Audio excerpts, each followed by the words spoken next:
Haryana board के नतीजों में इस बार छात्र छात्राओं की आधी आबादी फेल हो गई और इतने खराब नतीजों के बाद अब सवाल उठने लगा है कि आखिर सूबे की शिक्षा व्यवस्था को इस बदहाली की कगार तक पहुंचाने का जिम्मेदार कौन है।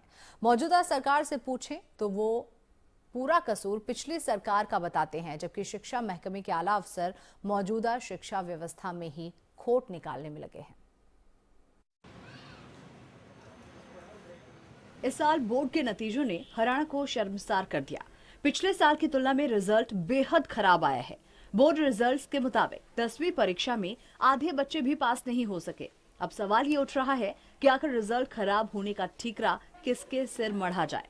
सभी अपनी अपनी दलील दे रहे हैं। कोई राइट टू एजुकेशन को ही खराब बता रहा है तो कोई अध्यापकों के पढ़ाने के तरीके को जिम्मेदार ठहरा रहा है।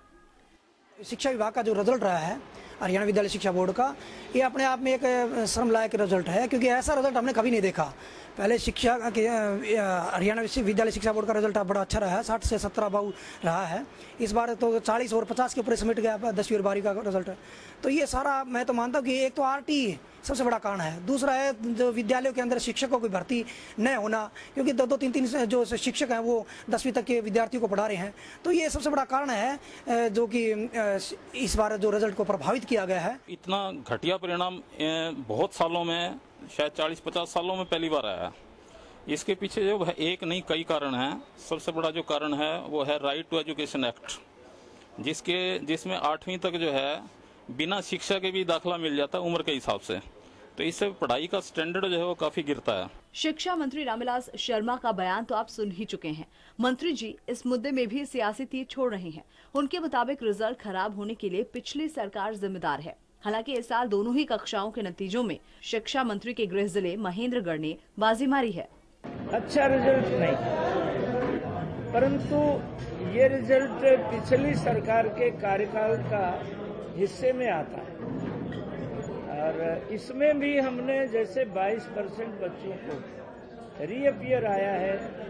हम आने वाले दिनों में उन बच्चों के साथ मेहनत करेंगे और इस रिजल्ट में सुधार होगा। वहीं हरियाणा विद्यालय शिक्षा बोर्ड की प्रवक्ता मीनाक्षी रमाकांत का कहना है कि रिजल्ट खराब होने की वजह बोर्ड की सख्ती है। बोर्ड ने इस साल ग्रेस मार्क पर रोक लगा दी है।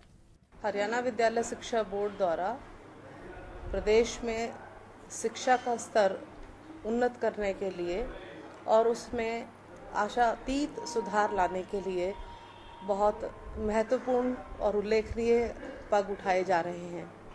इसके तहत ही जो मार्च में परीक्षाएं हुई थी, जिसका परीक्षा फल अभी घोषित किया गया है, इन परीक्षाओं में नकल और अन्य अनुचित साधनों पर बहुत ही प्रभावी ढंग से रोक लगाई गई। बहरहाल वजह जो भी हो, हकीकत यह है कि बोर्ड परीक्षाओं में आधे बच्चे पास नहीं हो पाए और आगे भी आलम यही रहा तो हरियाणा को शिक्षा का हब बनाने का दावा हवा हो जाएगा। आरोप प्रत्यारोप और धरना प्रदर्शनों की बजाय अगर शिक्षक बच्चों को पढ़ाने पर ध्यान दे और सरकार भी शिक्षकों की मांगों पर गौर करे तो शायद तस्वीर बदल जाए। भिवानी से किशन सिंह के साथ ब्यूरो रिपोर्ट, फोकस हरियाणा।